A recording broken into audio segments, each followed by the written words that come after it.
Well, Judd's been sounding the alarm here. Reusse Unchained, presented by Josh Arnold, that it's not as much about playoff rotation. It's about getting to the playoffs with your rotation intact.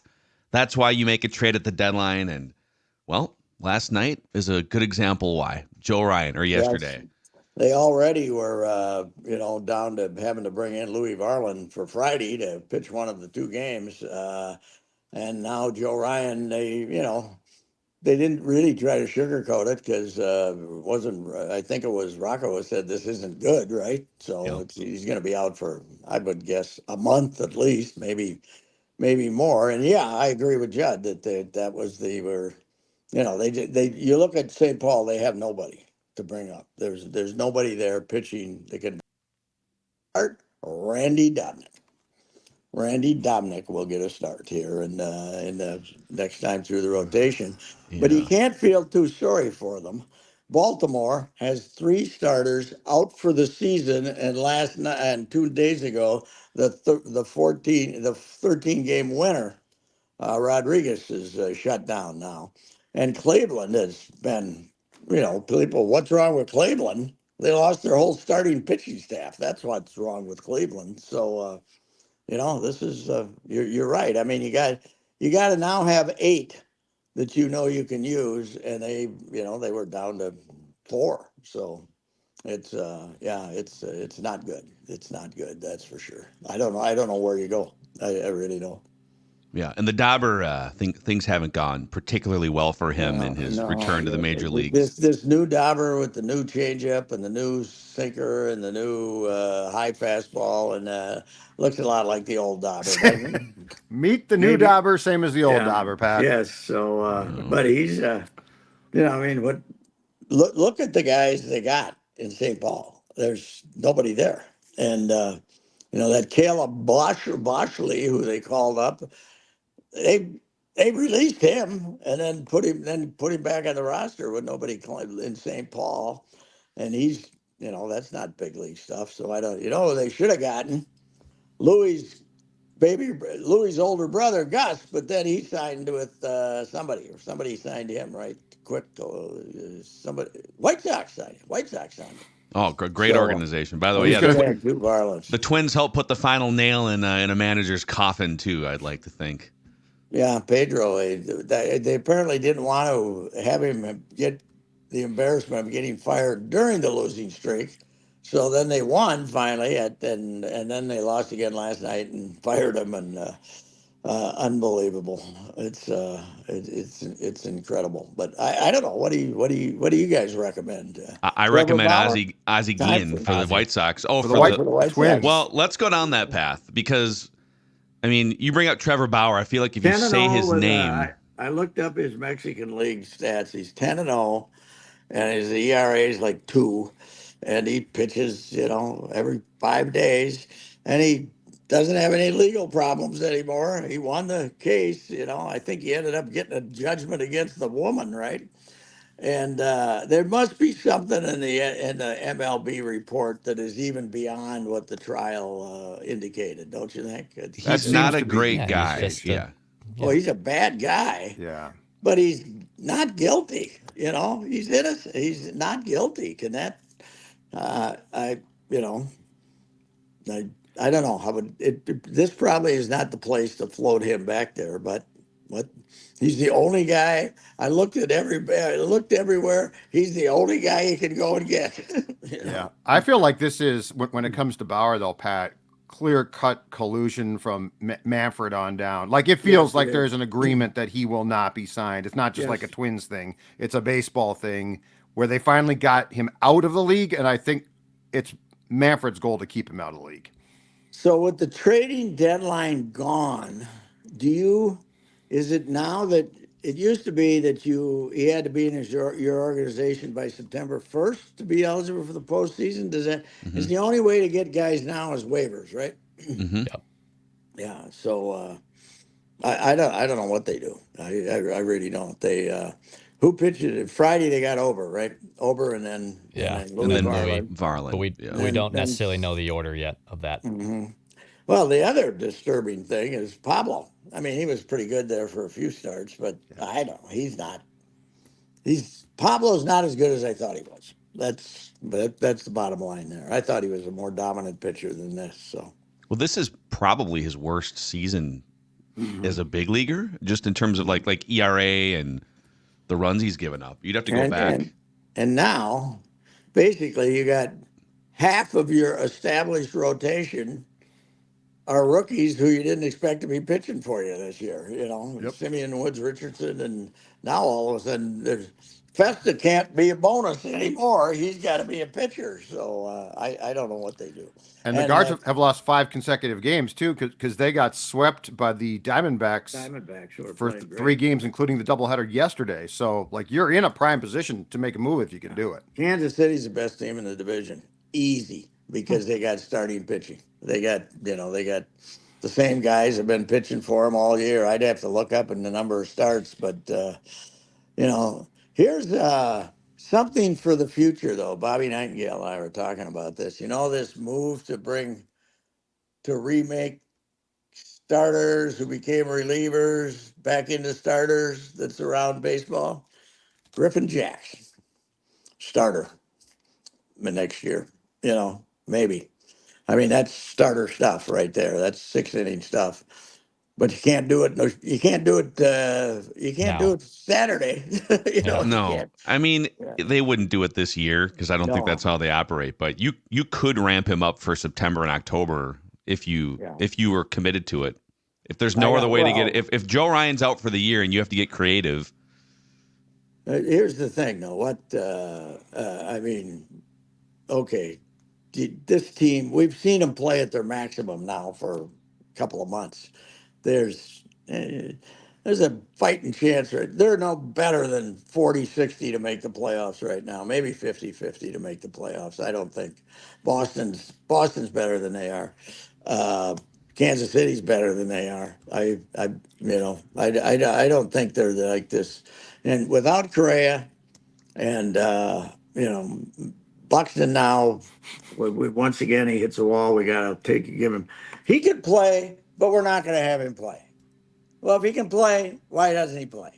Well, he could have played yesterday, right? But we didn't have him play because we give him one more day and blah blah blah. Why didn't Royce Lewis play yesterday? Because it's a day game after a night game, and there's a day off on Thursday. So you basically mailed it in. You mailed in a loss yesterday. They punted yesterday, 100%. Yeah. And it's stupid. It's stupid because it's not like they're in this wonderful position. But the other thing is this one more pitching note. The guy they called up from Wichita that they were really, this Zabby Matthews or whatever his name is, he's got hammered over there. So he's not on the rise anymore. So where's Chris Paddock? I'm not saying he's going to save the day, but where is he, Dex? They don't really. He's probably going to have to be relied upon now. They're probably going to put him back in the rotation. Yeah, I hope they can put him back in. He hasn't been good since 2018. I know, but I mean, where is he? This whole idea of Chris Paddock, he literally hasn't been a good starting pitcher in 5 years. 2 Tommy John surgeries ago, right? Yes, and but he looked really good pitching 2 innings in the playoffs last year and throwing hard. So let's go. Let's put him. But Declan, did he agree with getting put on the injured list or not? I thought it was a very delicate situation. They said it was a strained My politician arm. answer there. It was a strained arm, but I thought he should keep pitching. Well, he thought he should keep pitching. Yes. Well, yes. Duke said no, that they were not, that the Paddock camp was not pleased at all about that. Well, here's the deal, too. You can't. Okay, I'm sure their plan was to have him have a little 3-inning rehab start in St. Paul. Now you got to start, right? If you're ready to go, you got to put him in the rotation. So also, while we're complaining about Twins pitchers, just want to give a round of applause to Trevor Richards for walking 5 batters in less than 1 inning. One of the only pitchers in Twins history to pull off such a feat. And I saw his quote today that he was just missing. The strike zone was an inch wider. Just a bit outside. Just enlarge the strike zone. Hey, did you guys watch any baseball highlights last night? I saw the Chapman pitch, if that's what you're referencing. 105 miles an hour. Wow. Just I'm talking freezing. about Hunter Wendellsted's call on third base Oh, against yeah. the Dodgers. Dave Oh Roberts. yeah, that was It's awful. just a complete make-believe by this fat-ass idiot that it just made that up, just like the Aaron Boone thing. Why is he, we all hated Angel Hernandez. He tried. He just wasn't very good. This guy is just a complete moron who does stuff to get attention. And the only reason he ever made the big leagues was because his daddy got him in. I'm going to tell you who told me this. Tim Cheetah. Tim Cheetah was in a crew with him in the minor leagues, and they would work at exhibition games. And every call Hunter made, he screwed up. And then he was working with his daddy. And after a game, his daddy told him what a great game he'd called instead of saying, "How'd you miss that one?" So they've been stuck with this idiot for like 25 years. And he had the whole Boone thing this year. But that's what the hell? The guy catches the ball and puts the tag down and he blocked the plate. Like, he catches the ball basically when the guy's already sliding. Yeah. And he's standing up. And then, what game did I see behind the plate? It was old time baseball.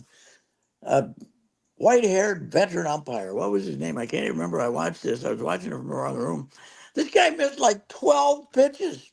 And then they were screaming at him. So then he just started calling pitches 2 inches, just like old times, calling pitches 3 inches off the plate strikes because he was mad at him for yelling at him. Yeah. They got to do something, man. I mean, you got to. They got rid of Angel. They paid him off. They got to get rid of Hunter. What an embarrassment. It's amazing. Gardy was right. 3 weeks ago, I was flying to Vegas, and I was, what is it, 30,000 feet? Is that cruising altitude? We're at cruising altitude. I'm somewhere over Wyoming, and my brother needed to get into my house, and the door's locked, but I have an app where I can unlock my front door from my phone, and I'm using Delta Wi-Fi, and, it's not perfect Wi-Fi. I was able to unlock my front door from 30,000 feet in the air so my brother could get in the house, and we still can't figure out if a ball or strike or who's out or safe at a base. It's amazing. Well, the thing at third base last night was just make believe, and then he runs around like a complete moron. Like, oh yeah. The blocking the base thing and blocking the plate, it's just primed for umpires to insert themselves as they see fit. Yeah. Right? Their ego flares up, or they get a little shot of adrenaline and want to make an impact in a situation. Yeah. The difference between Hunter and Joe West is now, well, not the last 5 or 6 years, but Joe West in the days before you had the computer box and everything was a great ball and strike umpire. Hunter's been bad at everything he's ever done, and with a bad attitude too, with an egomaniac attitude. It's unbelievable. They got to get rid of that guy. Here's the problem though. Whenever they fire one of these guys, they're going to get rid of him. They let him umpire the World Series as a going away present. So you end up with that idiot behind the plate for the game. Yeah. I'm shocked we haven't had just bigger incidents in the World Series, like some sort of an umpire decides a championship moment or something. It's going to happen at some point. We've had a few, but not too many. Cardinals. Well, yeah. Well, that was Denkinger, right, Patrick? Well, that's in the. White. Yeah. Okay, but that's like in 1985. 85. Well, still World Series. My favorite World Series. Though. I was 15. I was old enough. I was in the press box, and when I think Dane Orange got the winning hit, right? Dane Orange, yeah. And we all had our own phones in the press box, right? Back then, not cell phones, regular phones, and everybody in Kansas City picked up their phone at the same time to call their friend, and all our phones blew out in the press box because they overloaded the Kansas City phone system, and there was like 2 or 3 phones still working among 400 in the press box because they all called their friends. But the best part of that game was Whitey and Joaquin Andahar getting kicked out in the first inning of the game, the next game, game 7, because Denkinger, who missed the call at first, was now behind the plate, right? And Whitey went out there Joaquin was mad at his balls and strikes and was screaming at him. And Whitey went out there and said, you bleeped it up last night anyway, you moron. And they threw him out in the first inning, threw him out in the bottom of the first inning. So, yeah, that was, Denkinger was a really good umpire, but how the hell he missed that call, nobody in the world has ever. And that was when the guy from second can't come over, and the third, they never consulted, No. The guy at second's looking at that play. They got 6 umpires, and they know the guy's safe by 3 steps. Why the hell did they? Isn't that amazing? And even like the Armando Galarraga thing from like 15 years ago, the perfect game where Jim Joyce just has a brain fart, and the entire country sees a replay, and you can't just take a pause and you know what? Yeah, okay, I got that one wrong. Go talk to somebody else. Yes, it's a perfect game. We probably shouldn't screw it up with me missing a call by 8 feet. But that's another guy who was a great umpire, Jim Joyce. But sometimes, of course, Jim Joyce, most famous for being MF'd by Sid after the call at second base when we all wanted on Koski or Herbie. I can't remember. Herbie was a big Herbie taking out the guy at second base. Ended the game at the Dome, and we all wanted to talk to Joyce about his interpretation of the play, and Sid MF'd him as he came up the stairwell, so then he wouldn't talk to us. So then I MF'd Sid for about 5 minutes, screaming outside the visitors' clubhouse. So that was most of our battles had a touch of humor to them, but this was me threatening to kill him because we couldn't get in there, because he was such a moron. Anyway, that's the way that goes. So what else? When we replace umpires, all of this is going to go away. Unfortunately, we're not going to be yelling at the Hawkeye system with rage like we do with these umpires. So anyway, I'm getting these. Who told me yesterday? Surprised me. A guy from another sport. That J.J. McCarthy is fantastic. Have we reached that conclusion already? At the podium or on the field? No, on the field. Some people are surprised at what an athlete he is. Oh, no, he definitely is. See a white guy, yeah. Great arm, an athlete, but he's still very, it's still a process. Like, he's not great every single day. Okay. That's not fair to say. But at the podium, he's fantastic. Apologize for being late yesterday, gives full quotes. I mean, Darnold's a dead ass.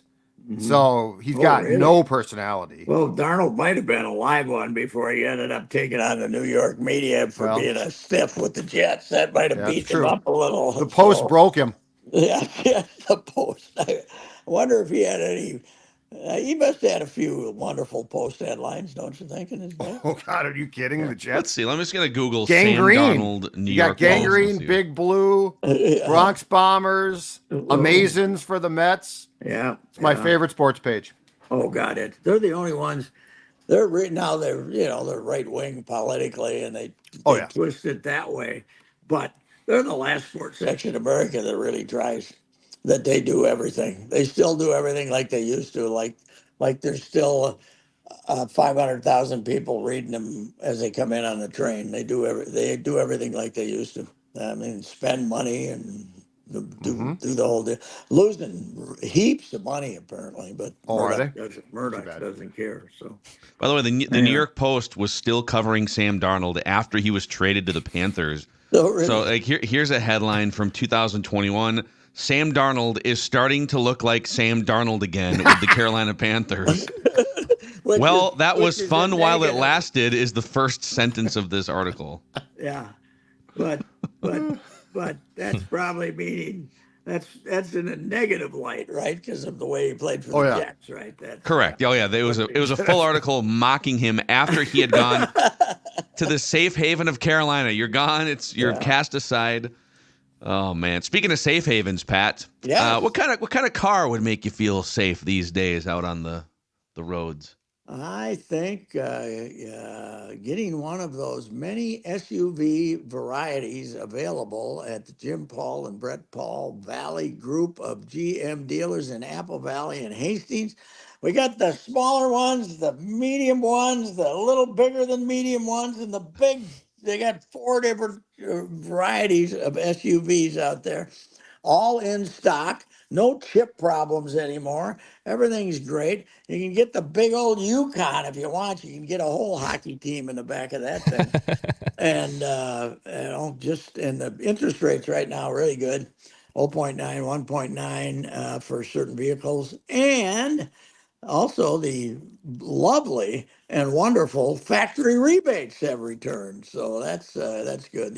Post pandemic, a lot of people, not Jim Paul and Brett Paul, but a lot of people were charging over the recommended price by the manufacturer. Not Jim Paul and Brett Paul never did that at their dealerships, but those days are gone, and they got all the stock you want, so everything's great. Hey, big old Sierra trucks too, if you're looking for those.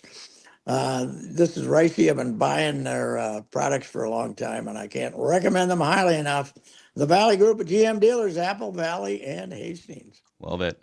All right, Pat. Well, we got our I'm first on the road. preseason game. Yeah. Okay, I'm on the road this weekend up in the Northwoods, swatting flies. I gotta go see some people because I can't be here this weekend. I got to go see some people coming in for Stelly this weekend, including TK. Tonight. I got to see TK's buddy Leo McCarthy. Leo from the Sarasota dog track in Florida, a former New Englander, and quite the beauty. So I talked to TK and I said yesterday. I said Leo was very upset about Larnick not knowing how many outs there were and Yeah. not scoring. And I said, Leo was very upset. He said, there might have been a reason Leo was upset because Leo has, I believe, gotten into this bet right now. One of these little ones you can bet what's going to happen on the next play. And Yeah. Yeah. Like in-game props or so whatever. he said, I think Leo's involved in that. But Leo and I sat through an entire series at Fenway Park right one time when I was there as a fan, and that was quite a treat to hear Leo's stories about the dog track and other places. But he's in town for Stelly, so anyway, Okay. it'll be fun. Enjoy your weekend, and we'll recap the entire Vikings' first preseason game with you next week. Okay, thank you. All right. Reusse Unchained, presented by Josh Arnold, investment consultant, Mr. Money Talk.